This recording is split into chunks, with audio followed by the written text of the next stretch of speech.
There are a bunch of students who've been extremely helpful today, students and non-students, actually. There's a number of people floating around who are non-students, Amelia Aboff, Sabina Uffer, who you've all probably had contact with, and Jeff Lovshin and Julia Lewis were really the deans of the real estate development program student crew who helped make everything happen, and particularly Jeff and Julia, who've lined up all the AV stuff and all the presentations. So a round of applause for all of those helpers.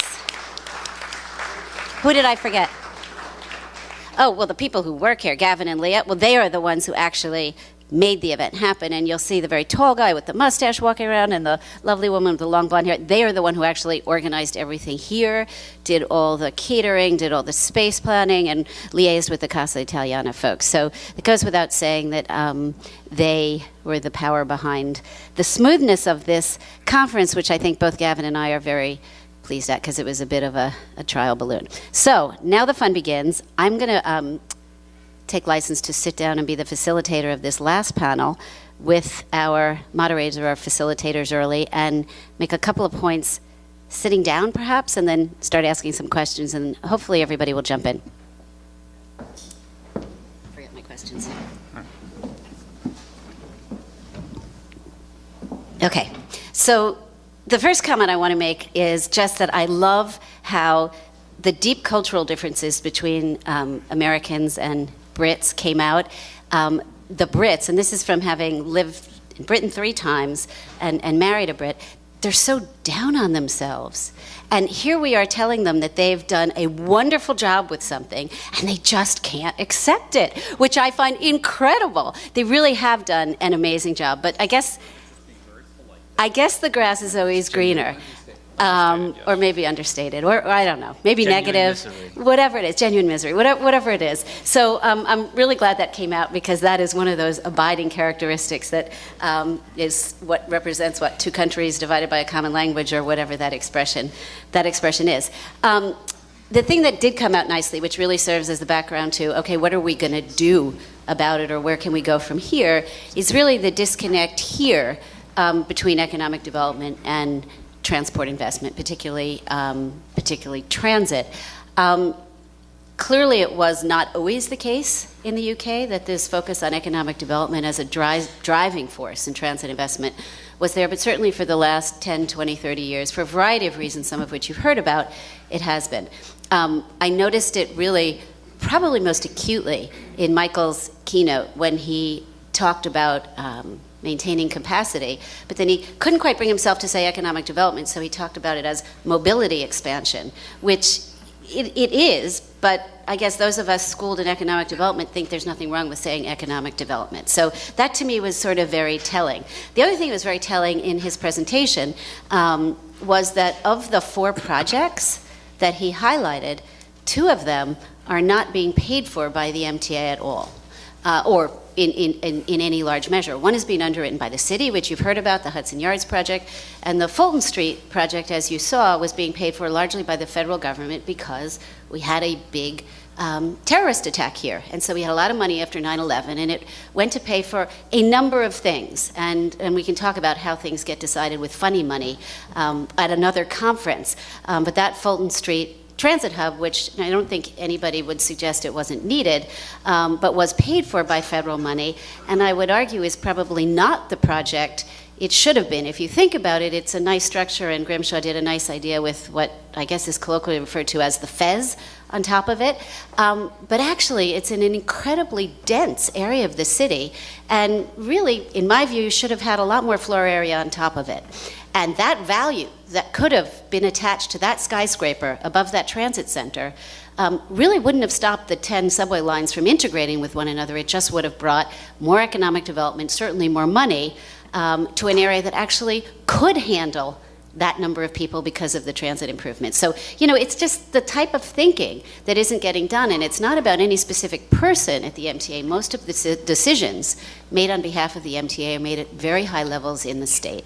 And that in particular, I know, was a gubernatorial decision made by a governor who wanted to get a project started fast, and those people who did want to do an overbuild. On top of that, transit station really didn't have the ability to do anything about it. So this is not sort of accusatory. These are just comments about evidence of how far apart we are in thinking about the two things. And the one other thing I'd mention, just from Seth's presentation, you saw some of the ferry services that have started on the East River, which was a project that I was involved in years ago, and at EDC to get these ones started.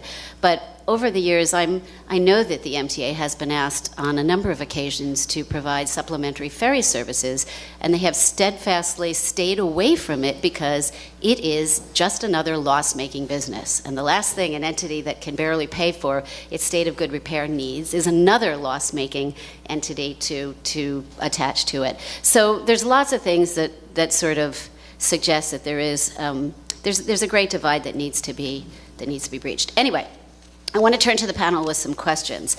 The first question I have sort of generally is I'm picking up on something Kathy said, and this may get specific to the New York folks. But she talked about how economic activity needs to be shifted to sites outside the core with no practical access. And I'm holding aside Vishaan's point that there's more we can get out of those areas that do have access. There certainly is. But there are also areas of certainly the outer boroughs that really don't have access at all. And what she was talking about was the business community's commitment to really try to provide access to some of those sites. So I guess one of the things I want to do for those of us who are interested in specifics, and Michael referred to some of them, is what kinds of projects do you think might actually start being thought about now in this environment? And Bob's mentioned a couple already. Well, now that I've been promoted to President-net, my new title, thank you. Sounds like a promotion anyway, doesn't it? Oh, President-net? President-net, yeah. Well, you know, it's interesting. I thought about that, and you know, we don't have an entity here, and neither does London, by the way, that does strategic planning for for southeastern England, or for us for the metropolitan area government entity. We've been doing it for 90 years here, and you know, when Bob Kiley, who was Kathy's predecessor at the at the partnership, he chaired our third regional plan, set the priorities for a generation of capital investments and things that the Kathy isn't high on her list. East Side Access, Second Avenue, and I understand why the partnership doesn't like East Side Access, because most of the benefits are on Long Island, although it does benefit Queens, and the Second Avenue subway. The concept in the third plan was to have it extend from Co-op City to Jamaica and then southeastern Queens, and obviously, you know, we've only gotten just a small piece of that done, but the whole idea was to open up new markets in northern Manhattan, you know, all of Harlem, all of East Harlem, all of the South and Central Bronx. Basically, we lost elevated subway lines in the Bronx that have never been replaced, and on the east side of Manhattan that it was intended to replace, and then on into Brooklyn to decongest the existing transit crossings under the East River, and essentially to reach out to the markets that she mentioned. So I guess on the one hand, you have to look back. That's where the concept came from. The third big project, you know, in the plan, you know, was ARC, and of course we lost it, you know, but we're hard at work getting it back again with the gateway tunnels that'll serve more or less the same markets. And in New Jersey, 80% of the traffic in the ARC tunnels will be, and the gateway tunnels will be Jersey Transit commuters from, you know, serving Midtown and Lower Manhattan. So I think we've had some priorities that do meet the needs of the business community. They were thought about and led by the business community, and the MTA has been hard at work delivering on those projects. Now, what's been missing has been the financing commitment. I think that's one of the big lessons here. I mean, we had Joe Loda at a transit leadership summit last year here in town, and with his counterparts from London, Singapore, Hong Kong, and a number of other places, and the notion of doing joint development and value capture. You could see the light bulb go on. Now he's running for mayor. Maybe he'll win. Maybe he'll lead on this stuff. Who knows?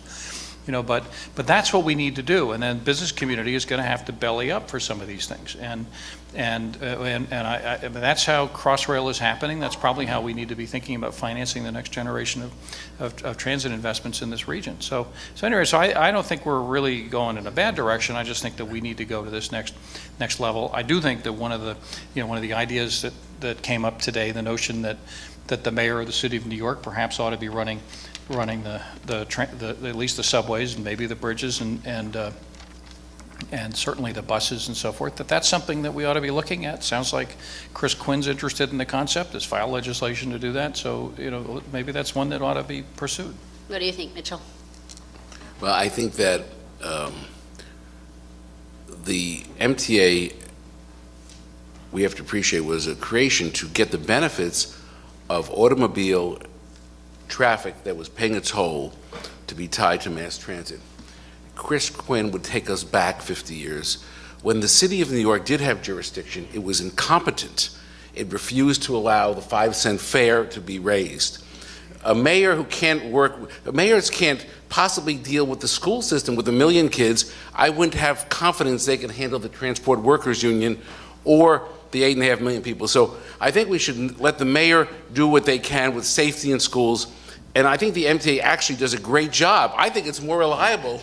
You think about the number of people who move every day, it's become quite safe. And so I think that it's naive for anyone to think that the problems of the MTA are going to be solved by giving it to the city of New York.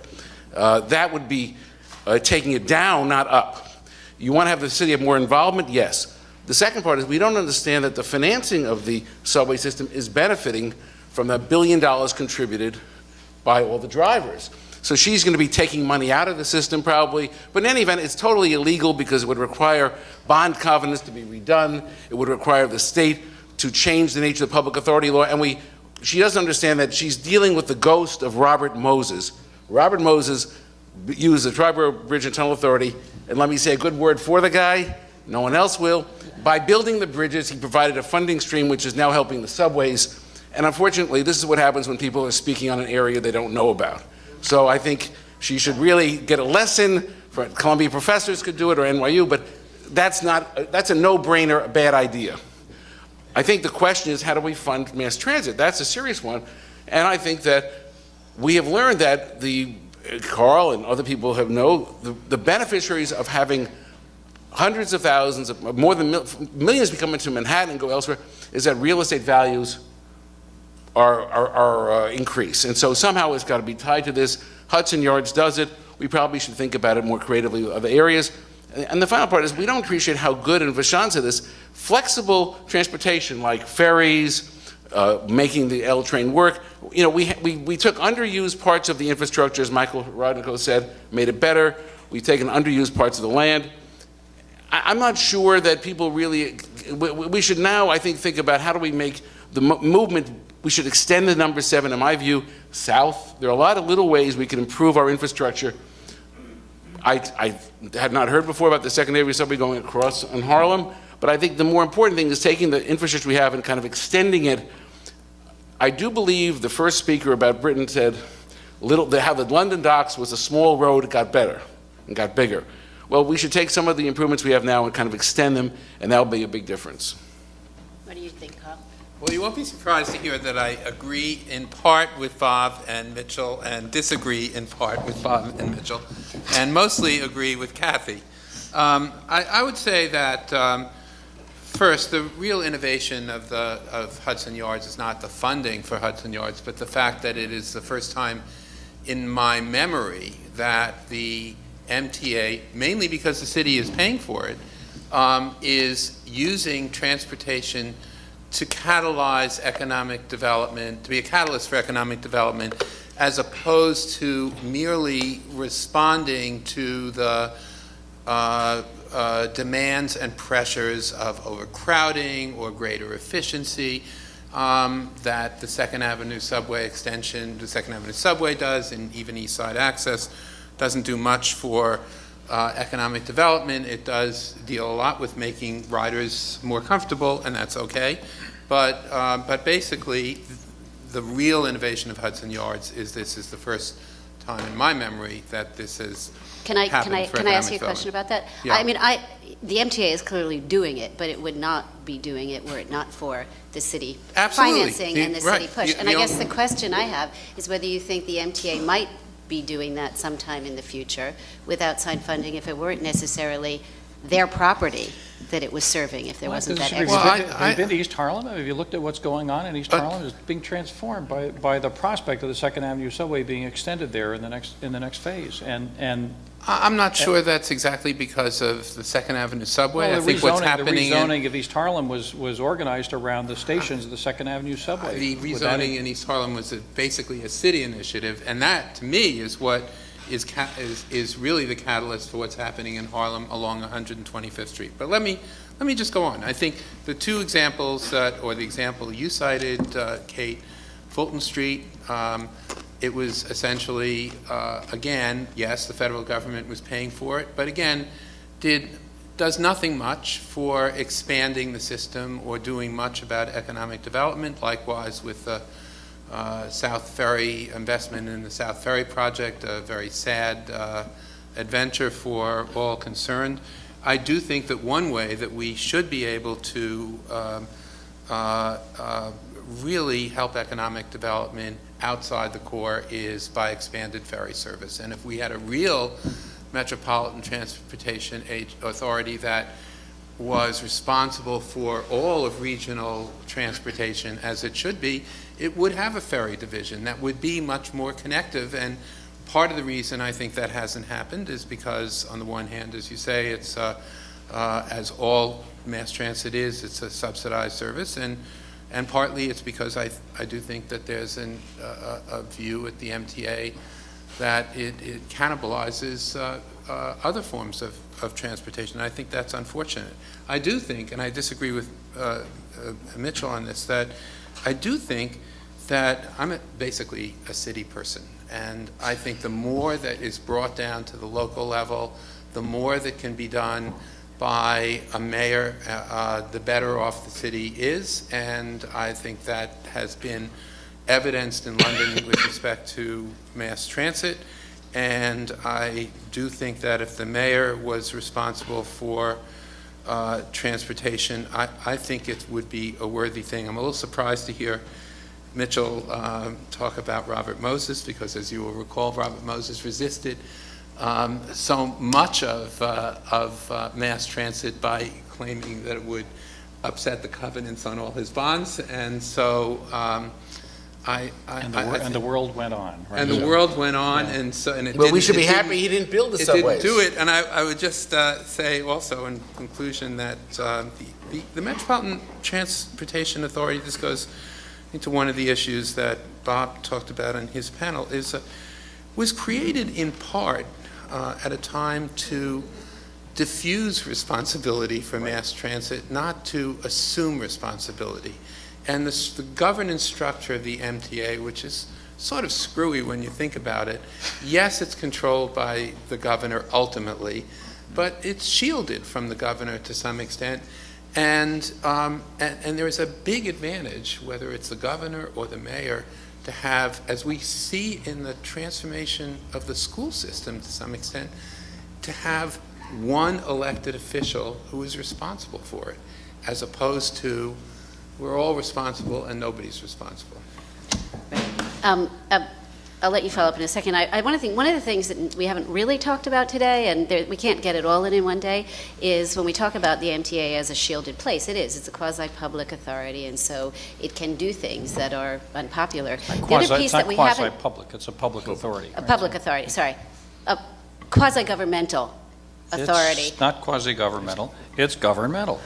Well, I'm trying to speak a little bit of British. It's not a quango. It's a state agency, is what it is. It's a state agency with a different reporting structure than other agencies. Well, whatever Bob wants to call it. Well, you just made the point that you made, which is that it's not really quite clear who it's accountable to, which is your point, right? And that's why, which works to the governor's advantage when he's making tough decisions, and it works to the mayor's, 80% of the voters still think that the mayor of the city of New York runs the transit. Correct, which is Carl's point. And my only point is that it's not the only one here, and we shouldn't forget that we have the Port Authority, which is on the other side of the skinny island of Manhattan, and a lot of those connections west could be equally, and are, as we talk about ARC and we talk about gateway tunnels, equally important. And we have not focused at all on the fact that a different entity, a bi-state entity was created with a similar formula, basically, bankrolling transit through, in that case, tolls on bridges and tunnels, and also has not necessarily been responsive in terms of expanding that system or thinking about that system. And that's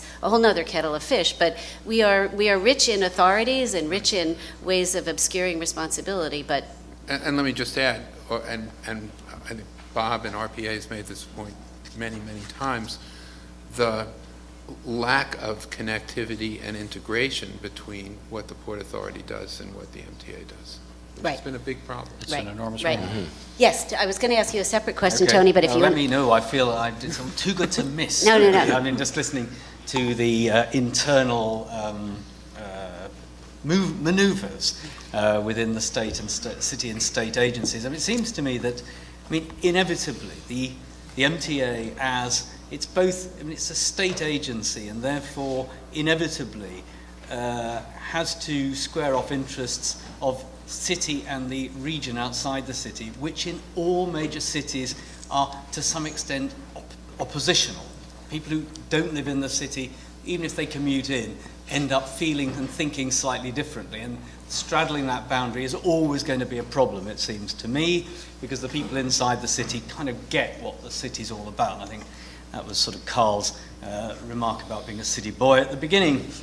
But the MTA is also, I can see, it's a single-purpose authority, isn't it? It's a transit authority and nothing else. So at some level, it's in two ways different from TfL. Well, It runs their bridges and tunnels. Was it? It runs the bridges and tunnels. But I mean, it's unlike the city, which is focused on the city as a government entity and has multi-purposes. So it's different in two ways. Now, I get the point about the fares in the past, not putting the fares up, but actually, I'm not saying the London model tells us anything other than it actually puts fares up much faster than the MTA. Yeah. It's a city-focused institution which puts up fares by 2% above inflation every year. It was going to be 3% this year until it was pulled back by 1%.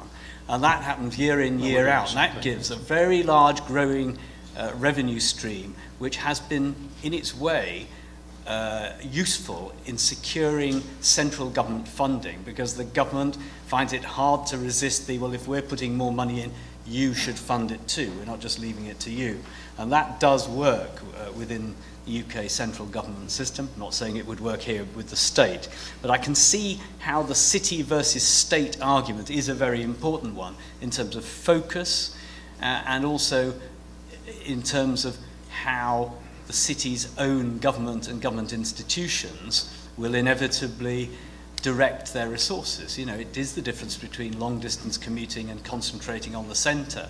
And the other question that you raised, Kate, is, thinking about areas beyond the downtown, the thing that has always struck me in visiting New York is the way in which the Jersey side of the Hudson River has grown so enormously compared with the Queens side on the East River. And I take it that's because on the Jersey side, the tax competition has enormously encouraged the Jersey authorities and cities to build up the area, whereas within the city, there isn't an equivalent advantage as between Manhattan and across in Queens. I know that's changing. But something that London has, because of the boroughs done, of course, is being able to concentrate on areas outside the downtown. So you do have boroughs arguing for Croydon, which is on the way to Gatwick Airport, or Stratford, or Canary Wharf, because for them, it is the most important thing they've got.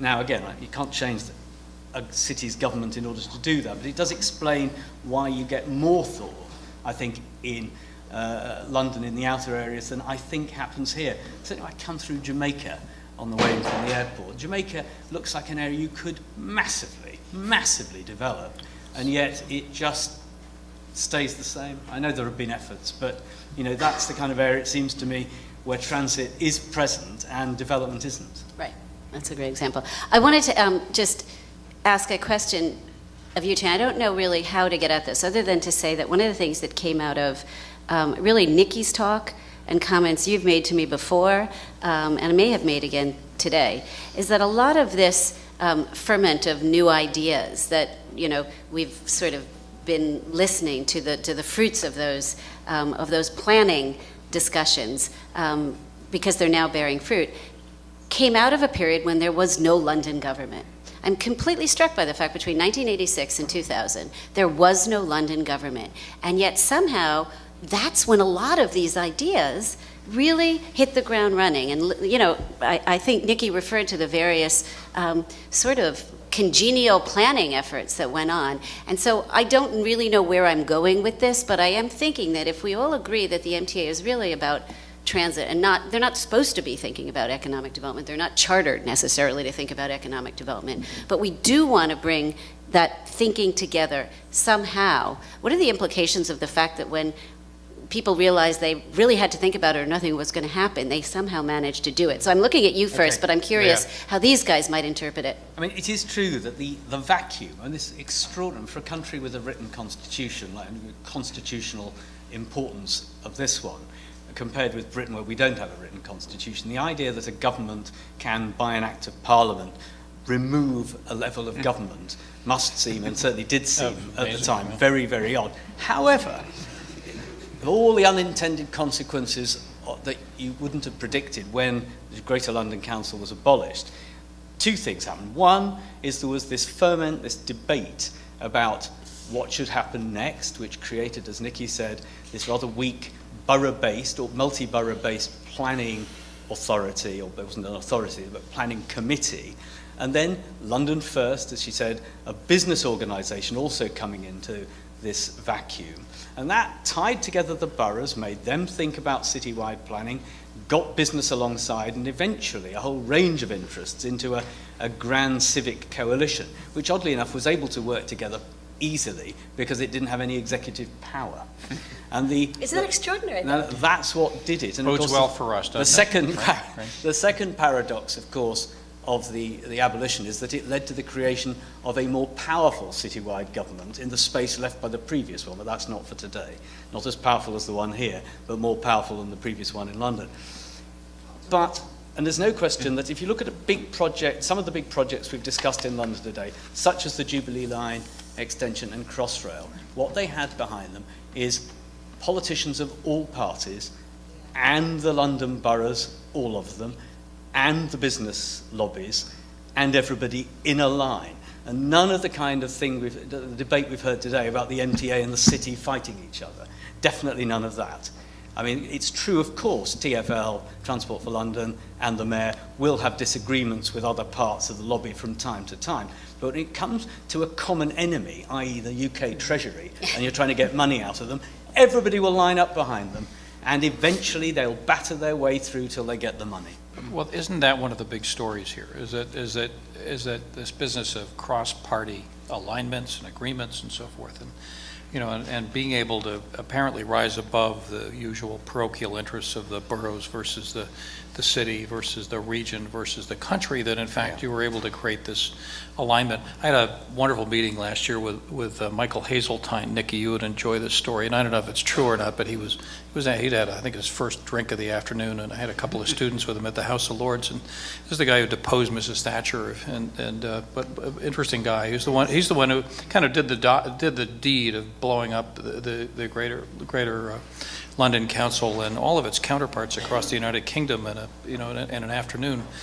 And I asked him, so what was your vision? And we're talking particularly about Docklands and the whole development we heard about today. I said, what was your vision for what was going to happen there? And he said, well, you have to understand, Bob, in my party, we don't have vision. We leave that to the French. I thought it was really interesting. But they created this vacuum, that had to be filled. And then there were some very bright, creative people who kind of rose above the kind of parochial interests of we're just a civic group, or we're just a business group, or we're just a community group, and managed to get their act together. And it seems to me there's an important lesson in all of that for us. Absolutely. I mean, we just saw the three of us can't agree on anything. So see, Mitch, we need to work together to make some things happen. This is why I did the whole conference, just to get you on this last panel. I actually think there are things the three of us we do probably agree on, absolutely. And one of them, which I don't think has gotten that much attention today, but is fundamental to the business community, is the reliability of the system. And that has really had a dramatic change over the last quarter century, where I remember 25, 30 years ago where it was very common for people to come to work and say, I'm late because the trains weren't running on time.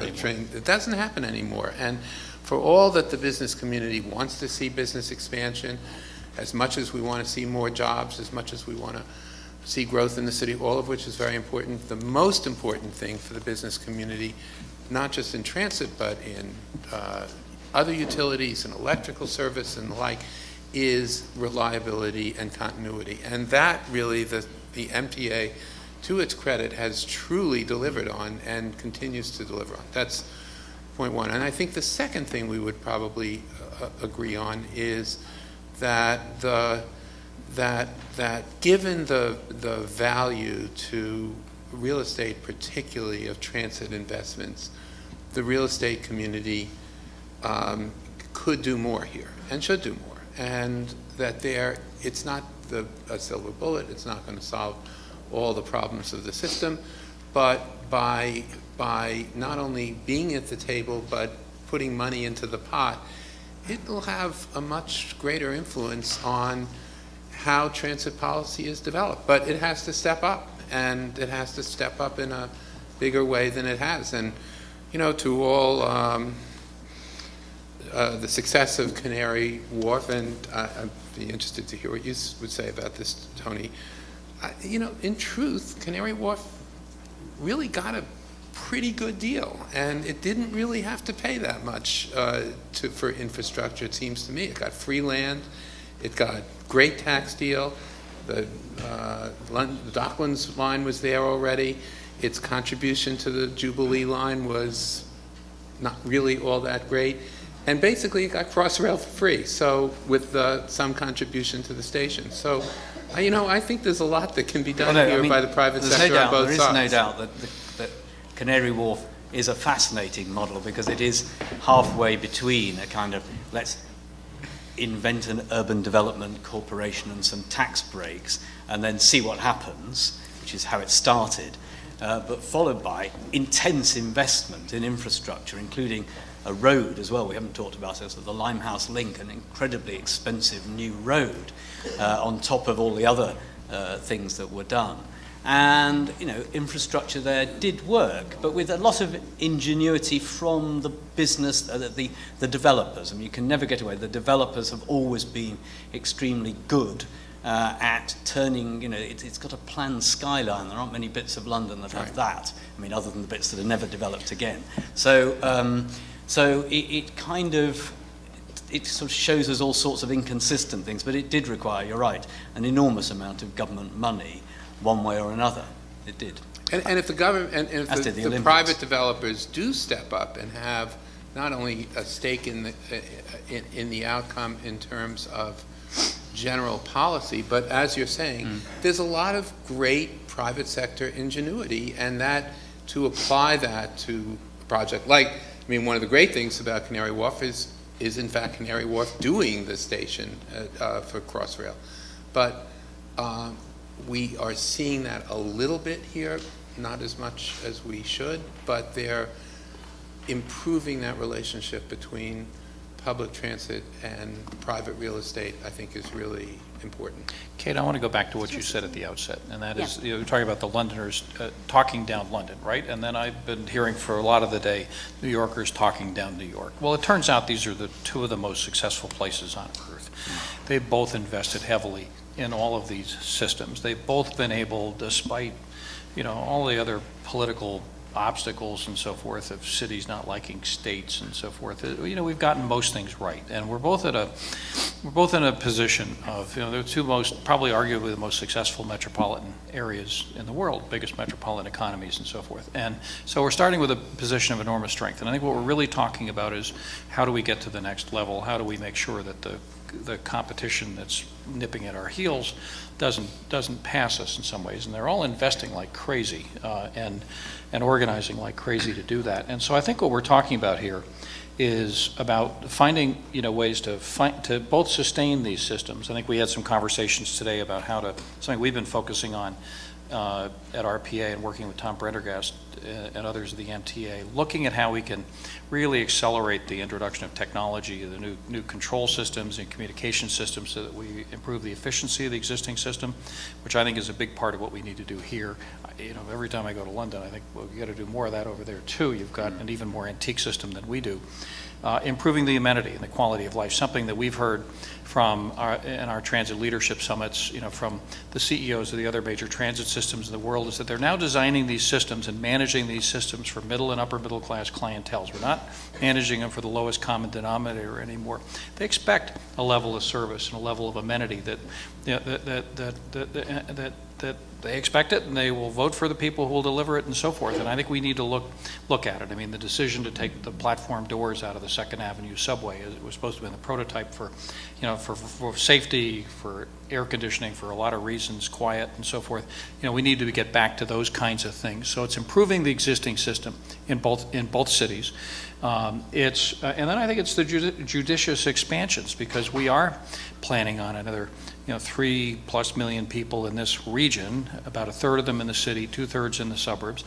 First, it's making sure that we coordinate the next generation of development. Bob Paley's been very active in working with us, and the first time we've had a Sustainable Communities project, federally funded project, for the first time in history, we have the City of New York partnering with the major suburban municipalities and counties and so forth on a coordinated strategy around TOD and around the regional rail system, and the MTA being a player with the City of New Rochelle and the City of New Haven and Suffolk County, and some talented people working in all of these places. So I think it's making sure the development goes in the right places, it's organized around these investments, that the systems deliver the level of, and this gets back to the notion of a different economic geography of the region that's a little more decentralized than what we've had in the past, adapting the system to meet those needs, finding places where, we're working on, Jeff had the New York Overground concept, the idea of, using the underutilized rail rights of way in the region to provide systems like the London Overground, that relatively low cost, we can create a circumferential route, we can create so that these sub-centers and the suburban centers can work. I think it's getting a financing strategy in place. The MTA's capital program, I've been doing this for 25 years now, it is a bucket brigade, and it's just, we can't manage this system. We're doing everything but bake sales at this point to finance this thing, and it's just crazy. So getting a sustainable finance system in place, which is really what Sam's, plan is about. I'm almost done, but, and then I think it's probably thinking about reforming the governance system. If it isn't, I think empowering the mayor to play a more active role in this thing, and then being a little more clear about who's accountable for it, so that Kate doesn't have to come in and describe it as a quasi-governmental organization. They succeeded. Kate, nobody's in charge. Nobody's responsible. Know, so you don't even know who to blame when the damn thing doesn't work. See? Can I just add one tiny? Yeah, go ahead. The point Bob's hinted at.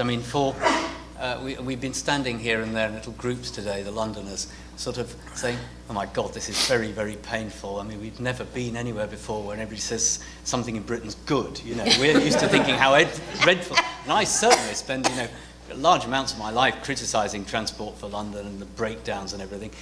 So don't get me wrong, but aiming off for that. And I absolutely take the point. As a regular visitor to the city, I think the impact, particularly on the trains, of the MTA's investment over the last 25, 30 years is an incredible improvement. From sort of 1 to 99, whereas London didn't get to 1 and hasn't got back to 99. A big change, and visibly so to an outsider. So, but I just want to add, on the small projects, what London has also been good at, apart from the big things, is, and we haven't mentioned this all day, things like Thameslink. I haven't talked about dear old Thameslink. Yep. Thameslink is an extant line with a bit of new tunnel, which will create something like Crossrail running north-south, 24 trains an hour, and massively increases an existing service without, although it's cost more than was originally intended to, it's not building a whole line from scratch, not like the Second Avenue subway or Crossrail.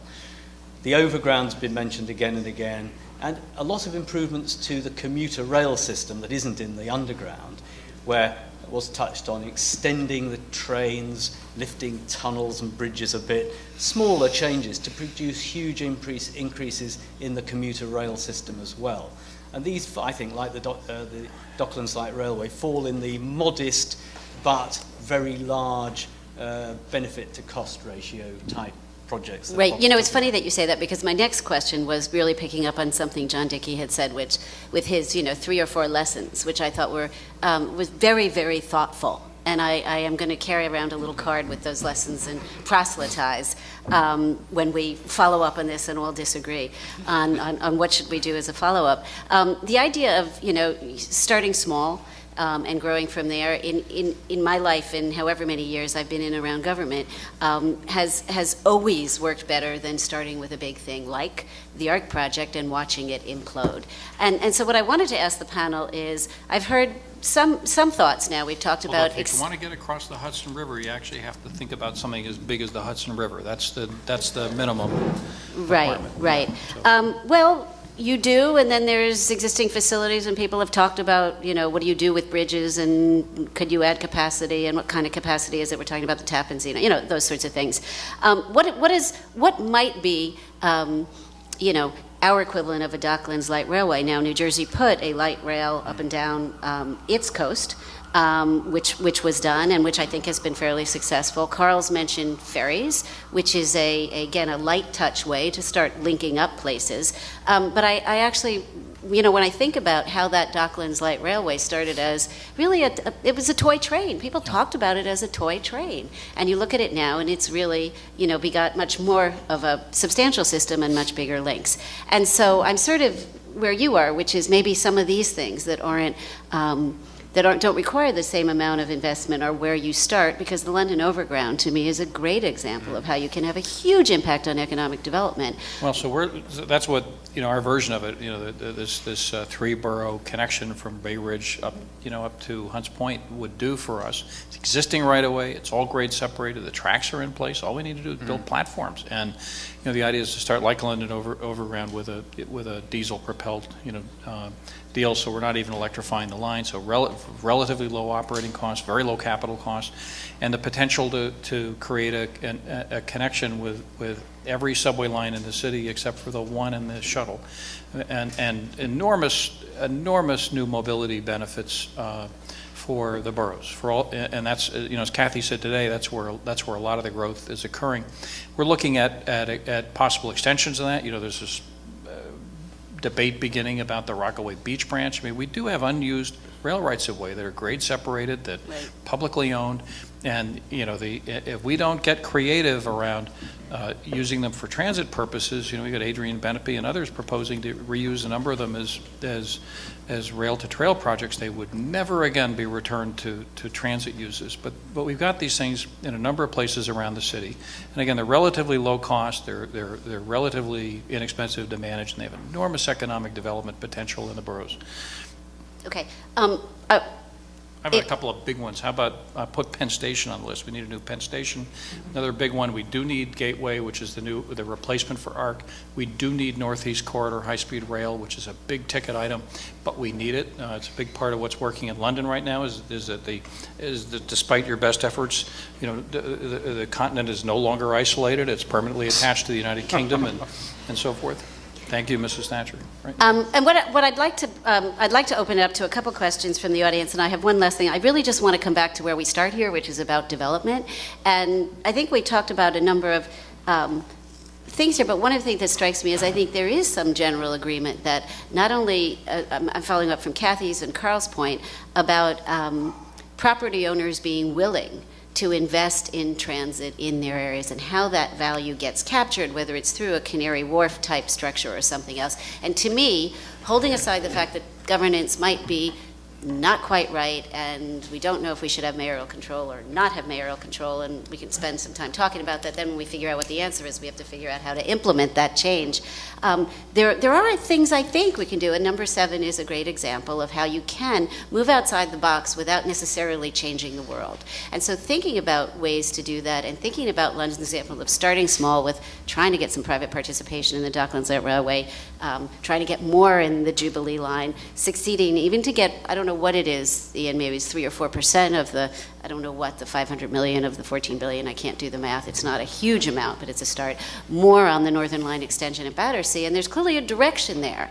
And so in some senses, that really informs the way I think about, okay, well, how can we think about this, maybe project by project? Maybe there isn't a systematic way that we can get to so quickly, but maybe there are other examples of how special districts could be set up or whatever it is. So I'm turning to Carl because he's really the sort of economic development maven in terms of what he's done with his career, and whether you think there's stuff that's worth thinking about. I'm not sure I have really good answers. I do think that there are some things. I think what the city is proposing in East Midtown and the use of zoning there as a means of not sadly increasing transit capacity much, but at least in terms of using zoning to improve the transit environment is a positive thing. But one of the problems that I think New York has that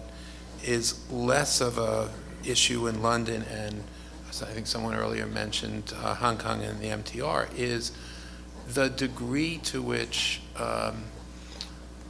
the MTA controls the real estate in its surrounding area. We see a lot of we're doing a lot of transit-oriented development around the country where the transit investment itself is not only triggering economic development, particularly residential development, but it's actually being done by the transit entities. That's essentially what's being done in Hong Kong. That's not being done here. In part, it's because I don't think that's the culture of the MTA, but also in part, it's because the MTA, with very few exceptions, doesn't control the real estate around its environment, and I think that's an issue. But it's something that we ought to look at more than we do. Actually, they do control the parking lots in the suburban. They have enormous amount of high value property next to every commuter train on Long Island and Metro North, which is basically serving at the lowest possible revenue use, which is a parking lot, as opposed to commercial space. So there's a lot of potential that's probably untapped there. Yeah, we did a study on Long Island a couple of years ago, which looked at the surface parking lots, both owned by the Long Island Railroad and other surface parking lots, and one-story taxpayers, and we concluded that you could accommodate all of the development needs on Long Island for the next 40 years without converting another acre of open land, simply by infilling and reinvesting in that. Well, Hicksville's Exhibit A, but there's Exhibit B, C, D, and E. Good news, we got the new Suffolk County executive, Steve Ballone, gets it and is organizing a countywide development strategy around TOD. He's the one who's capitalizing on East Side access. He's reached the conclusion that 40-minute travel time savings pushes the commuter shed out 25 miles. It pushes almost to Riverhead, and it means that there are these places that nothing's been happening for a long time that can be rezoned and so forth. I think it's getting creative about that stuff. I think getting the MTA. This is the other light bulb that went on with Joe Lodo last year when he was with his counterparts at our Transit Leadership Summit, is that the rest of the world is doing not just value capture, but joint development. And that's how they're financing transit extensions. And we just can't have a situation where we've got judges doing what you described earlier, handing big wads of money to people and then having us pay them 3 times for the problem of being next to a construction site after they've already been bought out. It's unbelievable that that's happened on the 2nd Avenue subway. We need to get into the business of doing joint development around these stations, and certainly around expansion stations. I mean, the New York Overground project I described, I think there are 19 different station development opportunities in 3 boroughs, each one of which could be a major development property, economic development, but also a place that could finance the entire capital investment. Great. Tony, you wanted to make a comment? I'm going to agree with these points and put them slightly differently. In areas such as in cities like New York and London, with very high land values, at least in some places, or potentially much higher land values in others, it seems to be the question for governments and government is a complicated concept in itself, is how Stalinist can you be in driving through projects? Because in the end, if a government is willing to go a long way to driving through projects, there's lots of private capital waiting to invest in these cities. It certainly finds its way to housing. It finds its way to anything that can be built. So there's lots of and vast sums of internationally available sovereign capital of every kind waiting to invest in New York and London. And frankly, in the world today, investing in public transport projects looks to me a better bet than many things you might want to invest them in. That being the case, the question is, how far can legislators go to create a framework which allows the money to find its way into the projects? And to do that, it does require top-down, compulsory purchase, systems that people can understand where they're going to invest their money, whether they've got a reasonable chance of getting it back. And that, I think, is a challenge for all these developed cities, and it requires more top-down government than we're normally willing to allow in our kind of democracies. It is the oldest economic activity of New York, is fleecing down the government for development opportunities. I guess one last thought on that is that, thinking creatively about project delivery and better, the Canary Wharf station on Crossrail, Exhibit A they're saving the government, several $100 million by having the private sector do a joint development project on the thing. And I guess we ought to be looking at those kinds of opportunities here. We just had the experience here with the Tappan Zee Bridge where the governor, just pushed this, Howard Milstein, you're the Milstein professor here, right?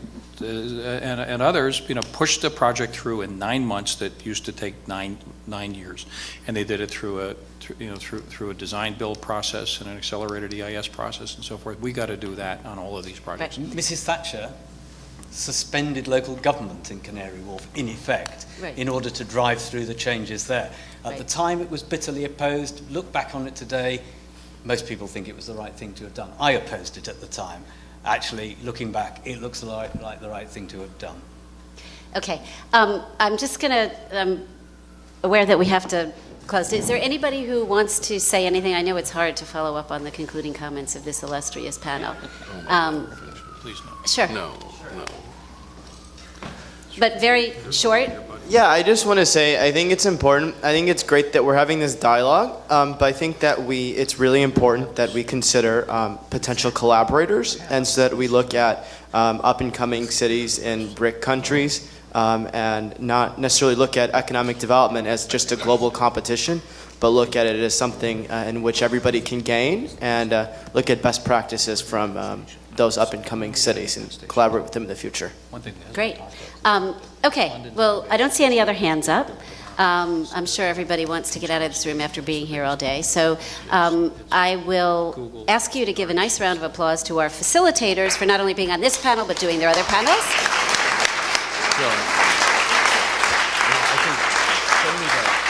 And I'll ask Vishaan if you want to come up and sort of formally close the proceedings. We won't move anywhere. We'll just sit here until you do that.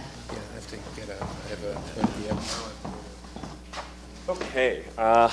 Well, I know everyone is tired after a long, extraordinary day of ideas and information, so we're not going to keep you here much longer. Kate asked me to wrap up the day, and I'm not sure exactly how to...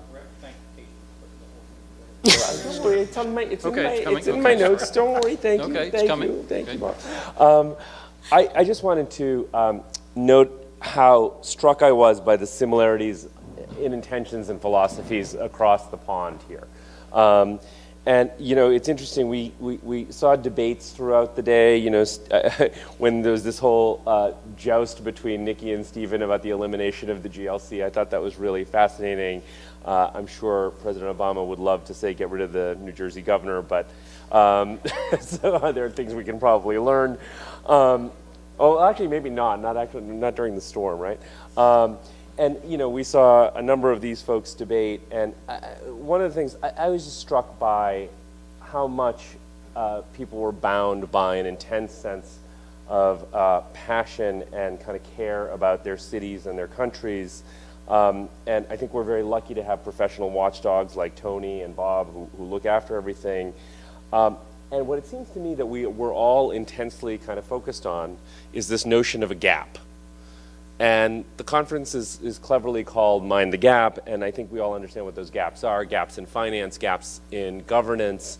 But I kind of wonder whether the real problem isn't the reverse, which is that we actually have, not to mind the gap, but we have gaps of the mind.